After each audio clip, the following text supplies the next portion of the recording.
Apreciados estudiantes, profesor Francisco José Muñoz de la Universidad Coahuila, Facultad de Ingeniería. Hoy les voy a hacer un pequeño análisis sobre el decreto 2172 de 1983, el decreto 2278 de 1982 y la resolución 7992 de 1991.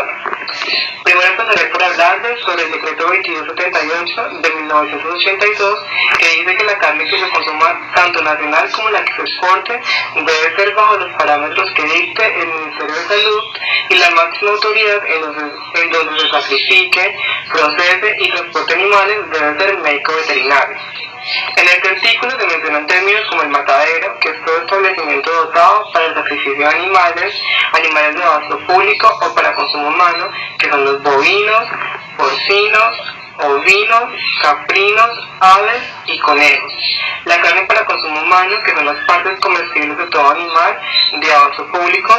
La carne en canal, que es el cuerpo de cualquier animal de abasto público o para consumo humano. El canal, que es el cuerpo entero del ave después del insensibilizado, sangrado, desplomado y eviscerado. Nos habla sobre las menudencias, el sacrificio, la carne aprobada para el consumo humano, la carne aprobada para distribución restringida, la carne aprobada condicionalmente, la carne fresca, la refrigeración de la carne, el sacrificio de emergencia, que es el sacrificio de un animal que ha sufrido un accidente o una lesión, la carne contaminada, el retequi, que es la separación de un animal o de sus partes para examen, el decomiso, el rechazo, que es excluir un animal de los otros. Nos habla de los residuos, que es toda sustancia extraña y que constituyen un riesgo para la salud. También nos hablan de la zona sucia de un matadero, que es la sala de sacrificio, la zona intermedia del matadero, que es donde se realizan las operaciones posteriores al sacrificio, la zona limpia del matadero, que es donde se realizan las operaciones posteriores al eviscerado, y el médico veterinario inspector, que es prácticamente la máxima autoridad de todo ese proceso. Posteriormente nos hablan de las características y requisitos de los mataderos. Nos hablan del área de protección sanitaria, los cercos perimetrales, las vías de acceso, los corrales de llegada, los desembarcaderos, las mangas de conducción, los pisos de los corrales que deben ser construidos en materiales lavables, impermeables y resistentes, la iluminación de los corrales, los canales para el desagüe, las zonas de lavado y desinfección, el baño para el ganado en pie, lavaclos para el ganado en pie, las salas de sacrificio o procesos que no deberán comunicarse con máquinas.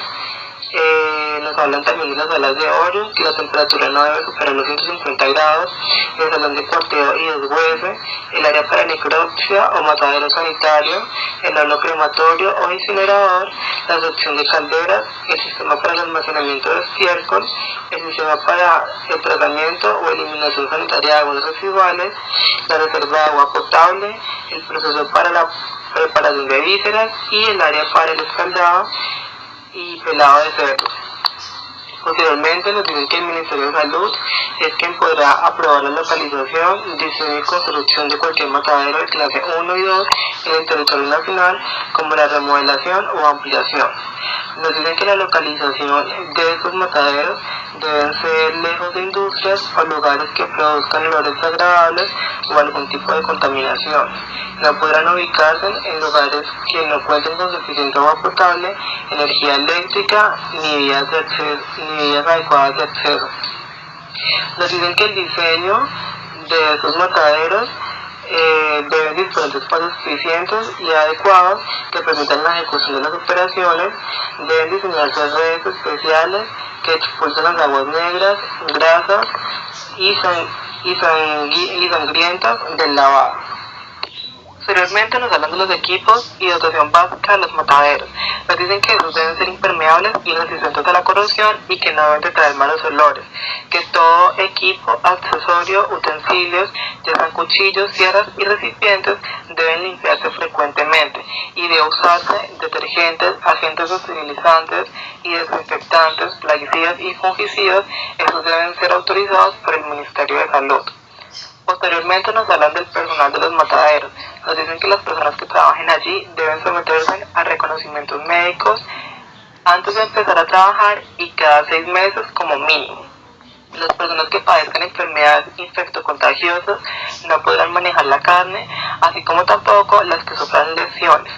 Esas personas deben ser muy higiénicas y deben contar con la dotación de los equipos de higiene y protección personal.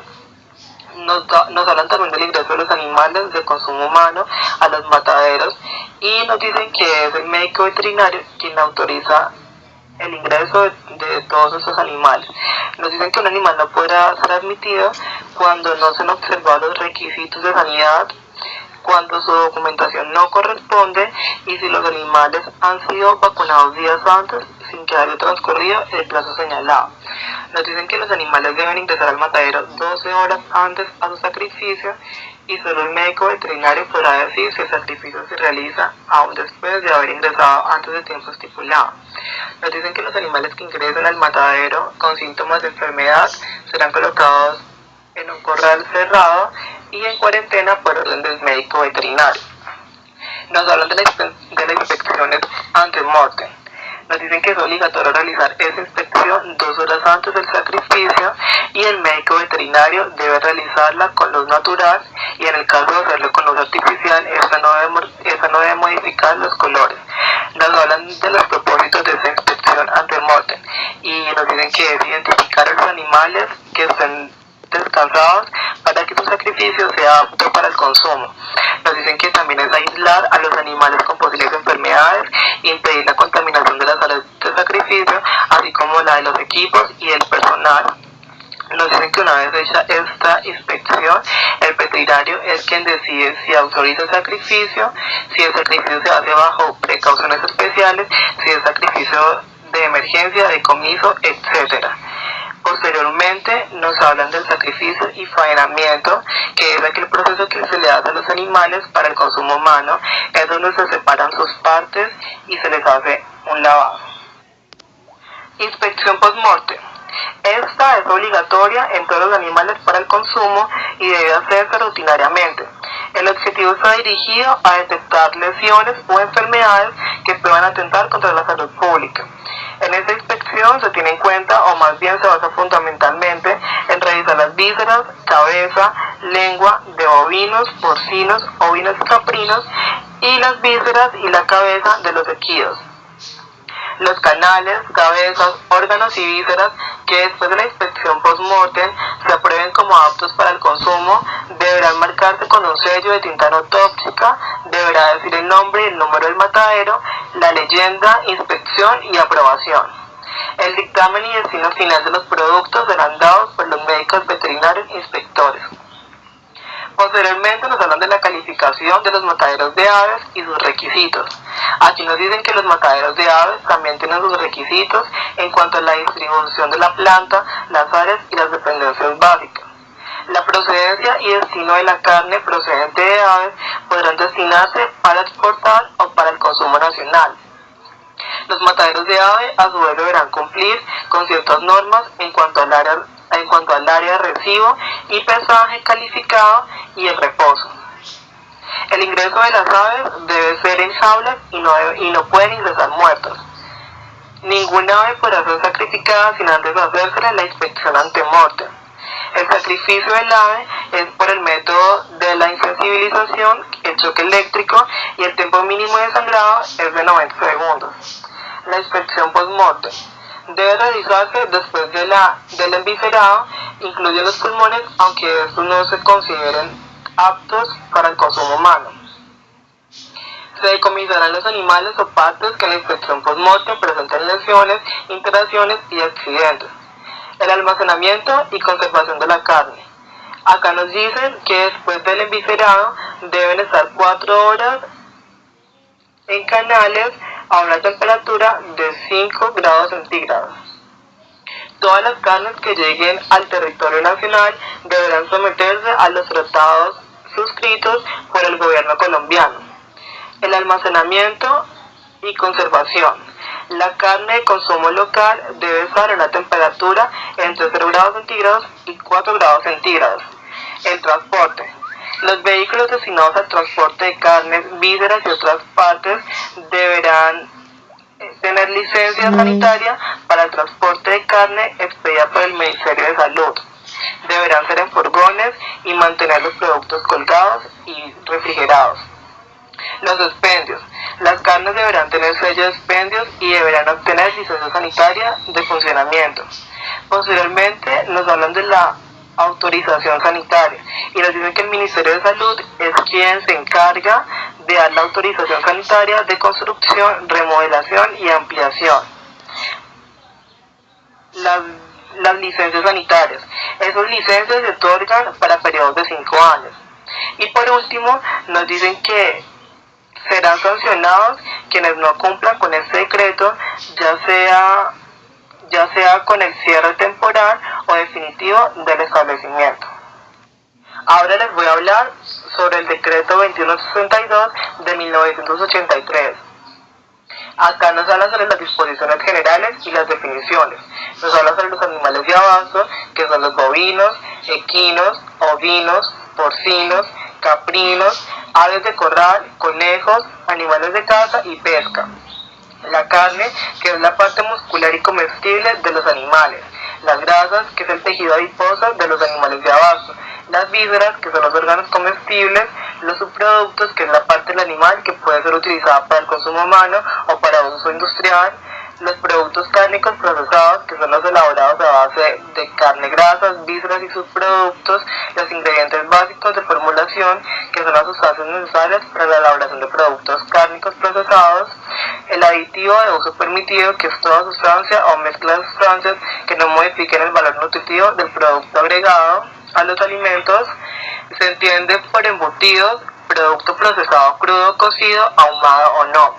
Los no embutidos son los productos procesados crudo, cocido, ahumado o no, que en su proceso de elaboración no se introducen tripas. El tratamiento térmico es el proceso por el cual el producto elaborado es sometido a temperaturas de 68 a 72 grados centígrados. La esterilización comercial es el proceso por el cual todos los organismos patogénicos y formadores de toxinas deben ser destruidos paralelamente.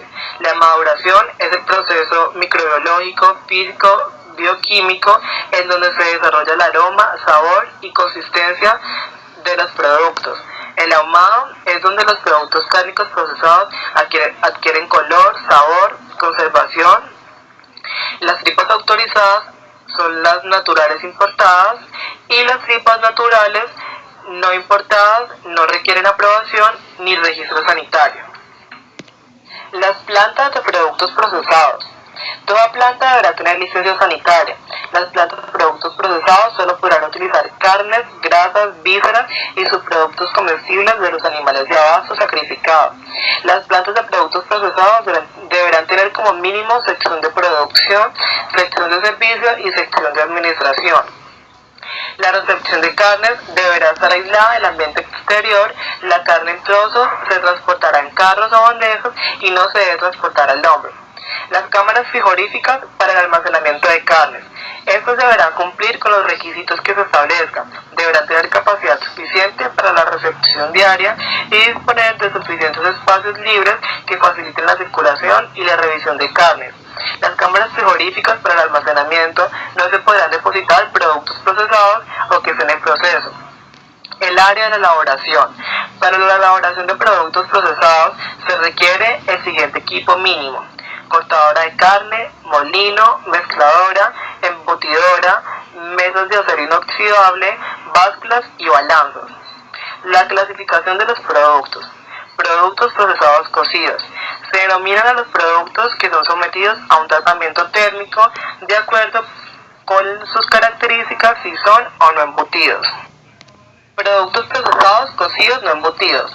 Los productos procesados cocidos deberán conservarse bajo refrigeración entre 0 y 4 grados centígrados y su fecha de vencimiento tendrá un límite máximo de 30 días para los productos empacados al vacío y de 15 días para los no empacados al vacío. Productos procesados crudos. Se denominan a todos los productos que no son sometidos a tratamientos térmicos en su elaboración, sean ahumados, embutidos o no. Los productos procesados crudos frescos son elaborados a base de carnes y grasas de animales de abasto, embutidos o no, y de durabilidad limitada, necesitan congelación de menos 18 grados centígrados. Productos procesados crudos maduros Son aquellos que son sometidos a un proceso de maduración de mínimo 30 días con humedad relativa.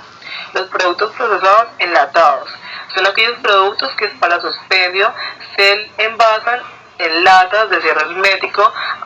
La clase de material empleado en el envase debe ser aprobada por el Ministerio de Salud. Las medidas sanitarias de seguridad y las sanciones.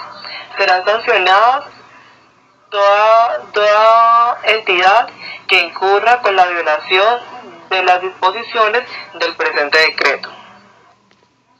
Por último, les voy a hablar sobre la resolución número 7992 de 1991. Esta dice que los jugos, néctares, pulpas azucaradas que se produzcan, importen, exporten, envasen, fabriquen en territorio nacional deben cumplir con las reglamentaciones de la presente resolución. Nos hablan de la concentración de las frutas y nos dicen que el jugo de frutas es el líquido, el néctar de frutas son los productos elaborados con jugo, pulpa o concentrado, las pulpas azucaradas tienen 60% de frutas y adición de azúcar, la pulpa de fruta es el producto pastoso, no diluido ni concentrado, y los refrescos de frutas son los productos elaborados con jugos o pulpas de frutas frescas, adicionado agua, saborizantes y colorantes permitidos. Deben elaborarse con frutas frescas, sanas y limpias, aprobadas sanitariamente. Pueden adicionarse en los jugos los aditivos tales como antioxidantes, colorantes naturales, conservantes, acidulantes, edulcorantes artificiales, enzimas, grado alimenticio. En los concentrados no se permite adicionar esferas naturales para recuperar aromas naturales de la fruta. Los néctares de la fruta son líquidos, libres de materias y sabores extraños. En los néctares no se permite la adición de aromatizantes artificiales ni almidón. Los refrescos de frutas deben elaborarse en condiciones sanitarias apropiadas con frutas frescas, sanas y limpias. Estos deben ser líquidos y deben poseer color y olor semejante a la fruta. Los colorantes no deben ser mayores de 30 miligramos. En los refrescos se admiten máximo 10 defectos visuales no mayores de 2 milímetros en 20 centímetros cúbicos de muestra. No se admite la presencia de insectos o de sus fragmentos. En los refrescos de frutas debe decir el nombre con la palabra refresco seguida del nombre de la fruta. Ahora voy a compartir con ustedes una pequeña investigación sobre las buenas prácticas de manipulación.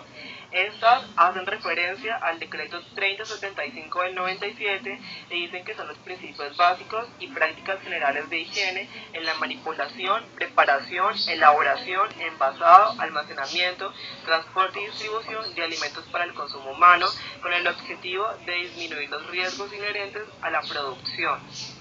Nos hablan de las disposiciones generales, las edificaciones e instalaciones, los equipos y utensilios, el personal manipulador, los requisitos higiénicos de fabricación, el aseguramiento y control de calidad, el saneamiento y la distribución de alimentos. Posteriormente nos hablan sobre las instalaciones y nos hablan sobre la localización y accesos, el diseño y construcción, el abastecimiento de agua, la disposición de residuos, las instalaciones sanitarias, los pisos, paredes y techos, las ventanas, puertas, la iluminación y ventilación. Posteriormente nos hablan sobre los equipos y utensilios y nos dicen que estos deben de tener un diseño acorde a su función, deben ser fabricados en materiales resistentes a la corrosión, no tener materiales porosos o con grietas, deben ser de fácil lavado y desinfección y los equipos deben ser de fácil inspección. Luego nos hablan sobre el manipulador de alimentos y nos dicen que es toda persona que interviene directamente y aunque sea en forma ocasional en actividades de fabricación, procesamiento, preparación, envase, almacenamiento, transporte y expendio de alimentos. El estado de salud de esa persona debe tener un reconocimiento médico inicial, debe tener ausencia de enfermedades que se transmitan por los alimentos, debe informar si tiene heridas abiertas, irritaciones cutáneas infectadas o diarrea. La educación y capacitación. Debe tener formación en prácticas higiénicas, en la manipulación de alimentos, capacitación continua y permanente y colocar avisos para enfatizar lavado de manos. El manipulador de alimentos también debe tener prácticas higiénicas como limpieza e higiene personal, lavado de manos con desinfectante, mantener el cabello recogido, mantener las uñas cortadas, limpias y sin esmalte, usar calzado cerrado, uso de guantes cuando sea necesario, uso obligatorio de tapabocas, no usar joyas, reloj y otros accesorios, no comer ni beber en las zonas de producción. Por último, nos hablan sobre los registros higiénicos de fabricación y nos hablan sobre las óptimas condiciones sanitarias, nos hablan del control de condiciones, nos hablan del procedimientos de control para procesos, la refrigeración, la cocción, proteger los alimentos para evitar la contaminación, la prevención de contaminación cruzada, que es el cumplimiento de las normas higiénico-sanitarias para todo el personal manipulador de alimentos, y nos hablan también de evitar el contacto directo de materias primas con el producto terminado, ya sea a partir del uso de utensilios sucios o por el contacto del producto terminado con materias primas.